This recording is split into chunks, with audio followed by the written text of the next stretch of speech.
Got it? Mr. Chair, members, Gary Passmore with the Congress of California's Seniors. I'm going to do what nobody else up here at the table did, and that is to say to all of you who are new to this, welcome to hell, because that's where we are and have been for a couple of years. I want to bring you back to 3 big points. And nobody has mentioned the fact that the Coordinated Care Initiative is a duals pilot that came out of President Obama's Affordable Care Act, and it is an attempt to find good and creative ways to bring down the cost increases in Medi-Cal and Medicare. And if this doesn't succeed, we're going to see block grants for Medicaid, and we're going to see benefit cuts in Medicare.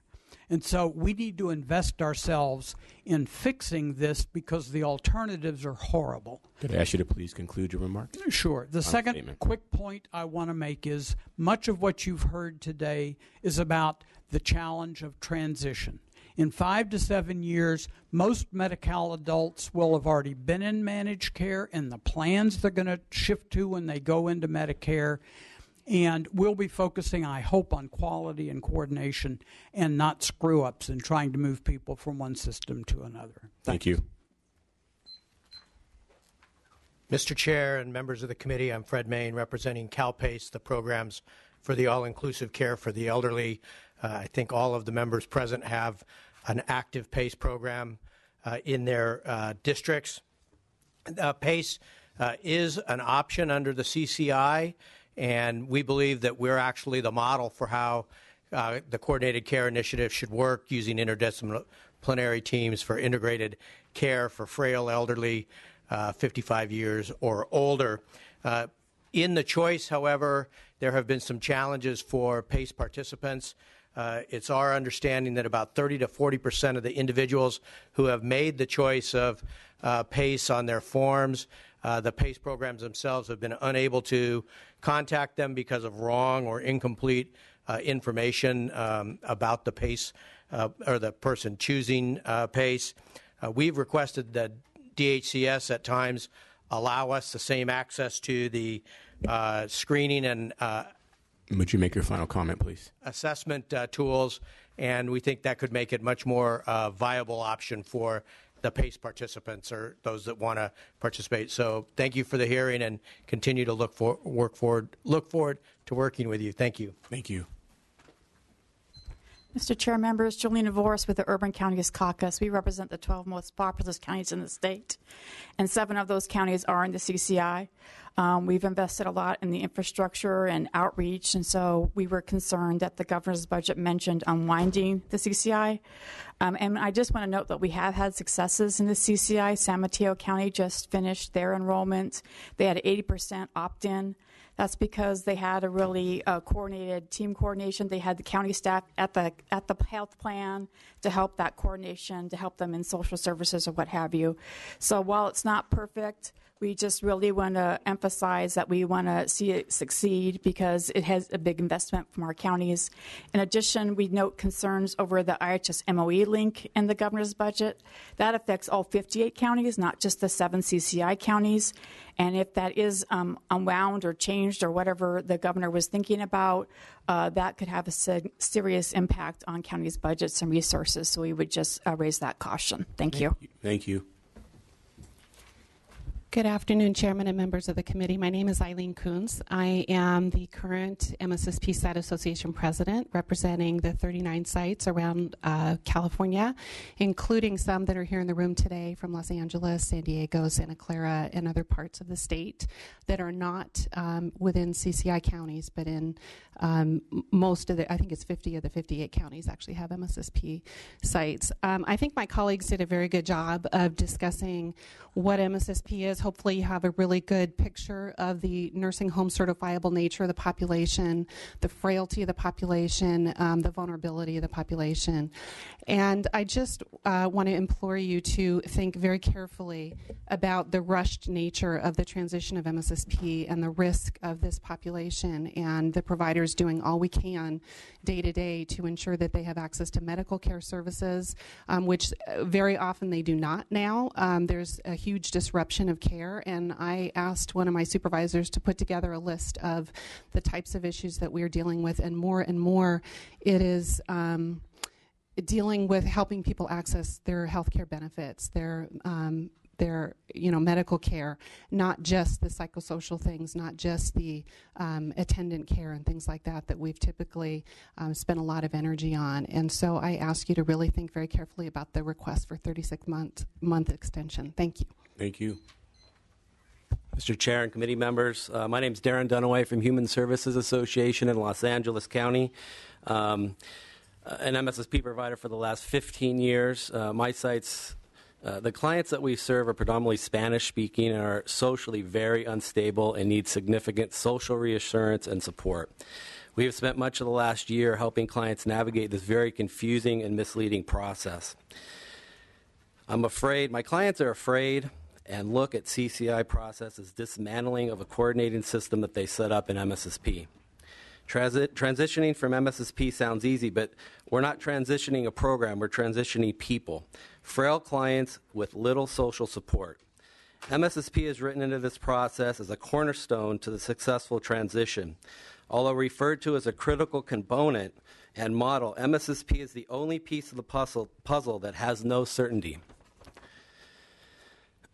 I have yet to see a form of care coordination or even discuss a model that is as comprehensive and focused for this and the social frailty of our people. Would you make your final comments, please? I just want to advocate for the 36 months instead of the 19 months. Thank you. Thank you. Good afternoon, Mr. Chair and members of the committee. I'm Nancy Volpert. I'm the Director of Public Policy at Jewish Family Service of Los Angeles. We were one of the original pilot sites of MSSP in 1982. Thank you for the time and attention you're giving to this issue. You have heard a number of issues raised by my colleagues. I won't repeat them. I will, however, add two pieces that I didn't hear raised yet. One is you've heard about the frailty of our clients, but you also haven't heard about the diversity of our clients. We're currently providing MSSP services in 7 languages, and if you look at our colleagues around the state, there's many more. They have cognitive impairment issues, and we need to help them navigate this very complex world. The other issue is that, as Ms. Cantwell mentioned, they're going to start the phone surveys and the interviewing process in the spring of 2016 or 2015. And they will be barely started with their review process when they are making the decision to pull the plug, and the 19-month clock on our part will be done. So we think that holding our program in place while these are figured out makes sense. Thank you. Thank you. Chairman, committee. My name is Alan Madsen. I'm from Reading, and that's north here, 4 or 5 counties north. And we provide MSSP services over that group. It's an integrated process. I'd like to say a couple things. One is we're in the home 4 times a year minimum, and we talk to our clients on the phone monthly. And sometimes telephone contact doesn't work all that well because people don't understand who they're talking to. They don't necessarily have a relationship with the person they're talking to, and so they may get it confused. Going into the home, you actually get to see the condition the person is experiencing, and you can intervene. The other thing is that it seems to me like 36 months, if that's the duration of the project, the demonstration projects, because I'm not one of the demonstration projects, is a reasonable amount of time to unfold some of these issues as they've been presented. Thank you. Thank you. Good afternoon, Mr. Chairman of the committee and members of the committee. My name is Elisa Larcon. I'm representing Site 20, Sourcewise MSSP in Santa Clara County, one of the CCI counties. And I just wanted to let you know that we serve 360 clients right now. Those 360 clients, 75% of them are non-English speaking, quite frail with cognitive decline, and they are having a tremendous difficulty accessing the healthcare network. And so we're utilizing other resources such as the Health Insurance Counseling and Advocacy Program to help them navigate in a tremendous amount of time of our care managers. So I do recommend and I do ask that you do consider the 36-month extension. Thank you. Thank you. Hello, I'm Billy Hanlon. I'm representing the Older Women's League, OWL, Sacramento Capital, and the at-large members throughout the state of California. There is a percentage of our members and a great percentage of the citizens of California that are middle-aged and older women who need your services, your programs to run smoothly and so that they can live safely in their homes. So we hope that you will continue overseeing this, doing hard work, fixing the problems. Thank you. Thank you. Hi, good afternoon. My name is Glenna Akers, and I actually represent northern rural California. I work at based out of Chico, but cover 3 counties in Northern California, and we have been an MSSP provider for the last 30 years. We're site number 10. We were brought on in 1985.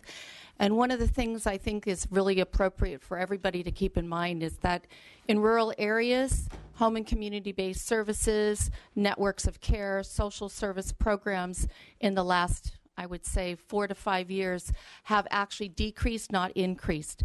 And it is especially important for us to provide a seamless transition to our older adults, frail older adults in those communities where services are not at large. So I would encourage you to consider the 36-month transition period. Thank you.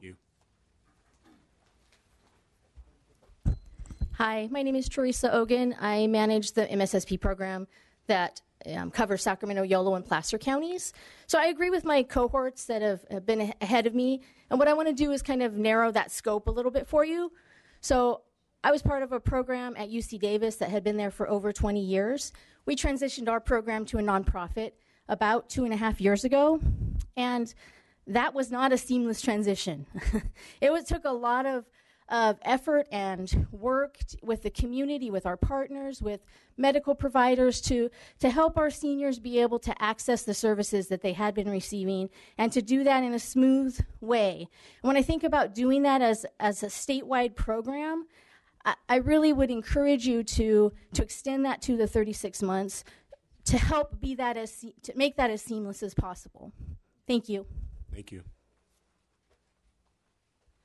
Linda Way with the Western Center on Law and Poverty. We'd like to align our comments with Ms. Cutler at Justice in Aging, focusing on the quality of the program.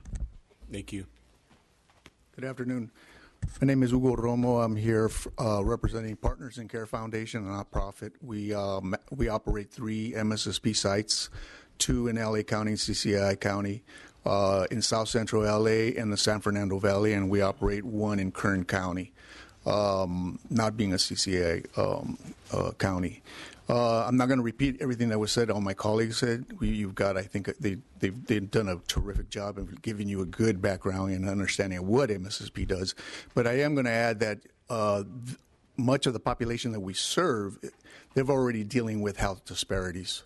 Now this, finishing in 19 months, is just going to compound their situation. May end up in a nursing home, emergency departments, hospitals, or in a nursing, I don't want to be dramatic, or death.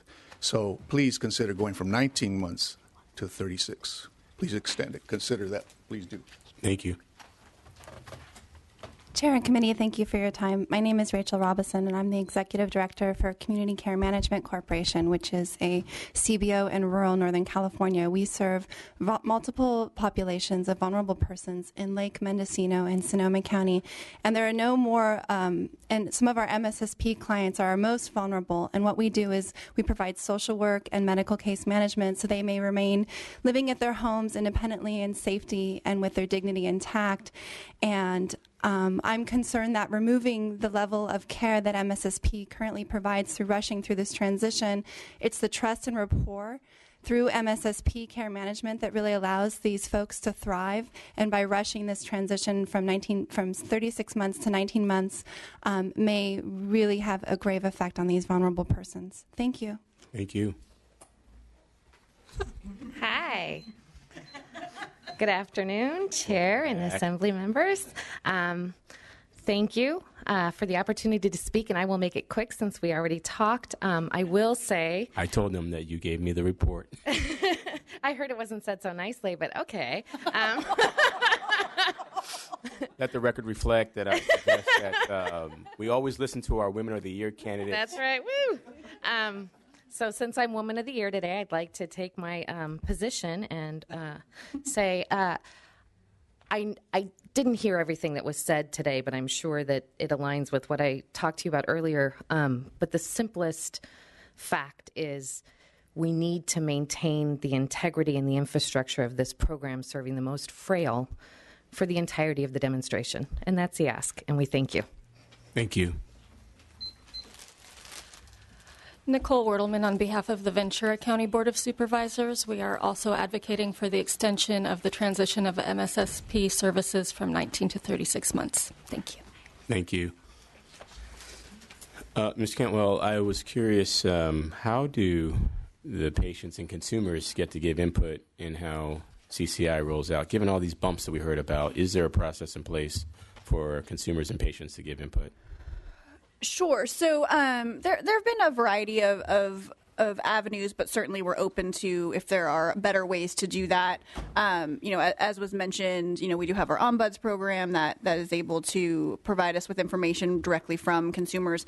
We do hear a lot from the folks that you've heard from in order to get information to us.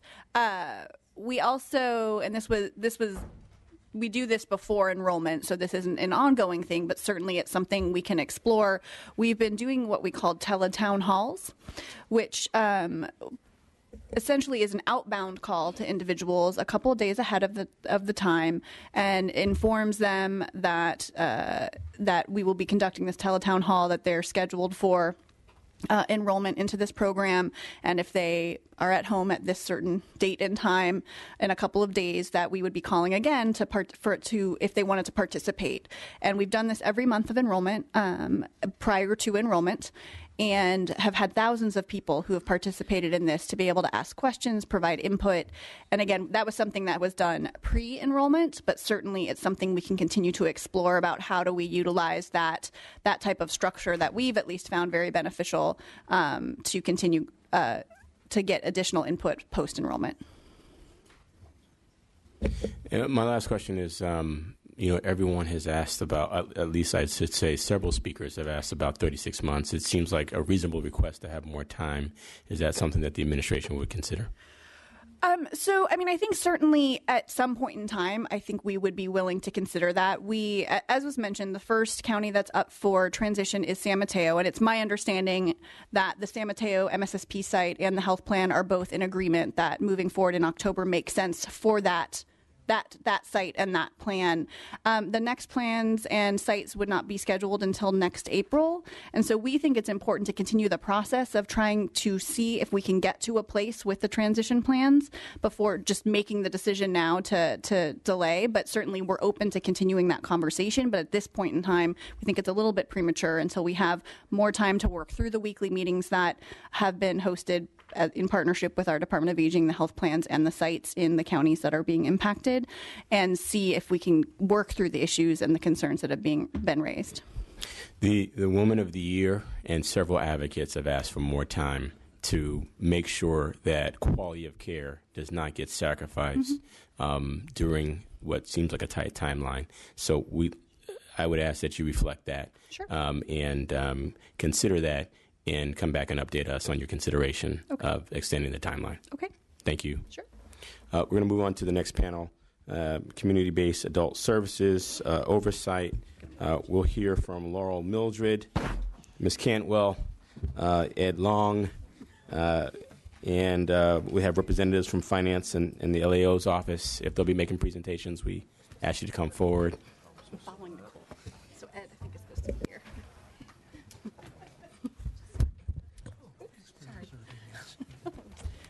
I'm following following Nicole's instructions. She said to sit in order.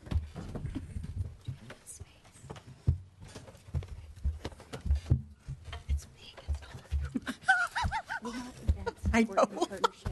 Yes, we are. I'm going to say that as part of my remarks. Still.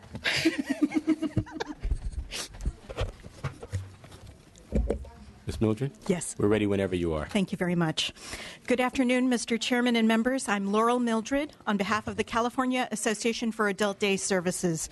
We appreciate very much the opportunity to speak about the status of community-based adult services, a Medi-Cal program serving over 28,000 elders and adults with chronic functional disabilities who are poor and sick and therefore at high risk to be placed in a nursing home against their wishes. CBAS centers provide services that are similar to what people would receive in a nursing facility, but in a 4-hour day program. We also provide services to strengthen their caregivers and family system, and together, these supports allow them to remain safely in their own home despite serious illness. Centers send transportation to pick up participants at their homes, bring them into the center on an average of 3 days a week, where they are provided with a range of services including individual assessment, a care plan, therapeutic team-based nursing and health services, behavioral health treatment, coordination of their health care, medication support, a healthy meal, and social services. Center staff do this in a personalized way and are among the most diverse provider networks in the state, offering services and assessment tools in more than 8 languages. There are 243 CBAS centers in California specializing in serving the Medi-Cal population. We're talking about people with complex care needs like dementia, diabetes, serious mental illness, traumatic brain injuries, stroke, breathing problems, and other severe health conditions, usually with multiple conditions going on at the same time. To qualify for CBAS, a participant must be at a nursing home level of care or at high risk of nursing home placement. Recent studies show CBAS costs about $9,000 annually per person, compared to $83,000 for an equivalent person for nursing home care. So CBAS is one of the cost-effective home and community-based services that support choices, community living, and a good quality of life for people on Medi-Cal, despite their limited financial resources and serious health conditions. CBAS was the first of the home and community-based services transitioned to Medi-Cal managed care in 2012, and a little bit different and unique than what we just heard. CBAS is a benefit of managed care now throughout the state. There are 2 important matters impacting CBAS right now: managed care transition issues and preserving access to the program, which depends to a large extent upon the rate paid for by managed care. Between these, the rate looms as the most serious threat to the program, but I'm going to start with transition issues. The transition of CBAS to managed care became effective in April 2012, and much of the work of transition has already been successfully accomplished. The rural transition to managed care in December was the most recent. With a lot of preparation and good communication between centers, the State Department of Healthcare Services Managed Care Division, the Department of Aging, and the managed care organizations, the rural transition was relatively smooth. The biggest issue has been setting up the claims interface for billing. It's been complex for centers to rapidly adapt to multiple plans, differing claims and paperwork systems, and that continues to be a difficult issue throughout the state. In addition, the entire process for admission to CBAS sometimes takes more than a month and can take up to 2 months. Theoretically, admission for those coming out of nursing facilities and hospitals should be expedited, but we're not confident that this is being implemented uniformly throughout the state. This causes disruptions in care that put fragile participants at risk of hospital or nursing home readmission and negative outcomes. There are also problems that occur when participants voluntarily switch plans or, more concerning, are mysteriously dropped from their plan without their knowledge or consent. These enrollment issues are time-consuming to resolve, they interrupt the participants' continuity of care, and they result in financial losses for centers who have already delivered the services and then for which they are subsequently not paid. The transition has been quite a learning curve for both the centers and the plans. It's continuing to unfold, and we are still figuring out how to resolve problems as they come up and how to identify which are systems issues and which are individual problems that just need some special handling. But the most critical problem facing CBAS is maintaining the viability of the provider network and access to the program. CBAS has, as you know, experienced blow after blow, and they've just weakened these small nonprofit or owner-operated centers. First, they were eliminated, then recreated as a new program in a bill subsequently vetoed by the governor, then salvaged because of litigation, but made the first of the home and community-based services to be integrated into managed care, and then, along with only a handful of other Medi-Cal providers, were the very first to have the AB 97 10% cut and rate clawback implemented. For CBAS, the provider cut has now gone on for 3 years, since June of 2011, and the rate is just not sustainable. CBAS centers cater almost exclusively to the Medi-Cal population, and for many of them, Medi-Cal is 100% of their line of business.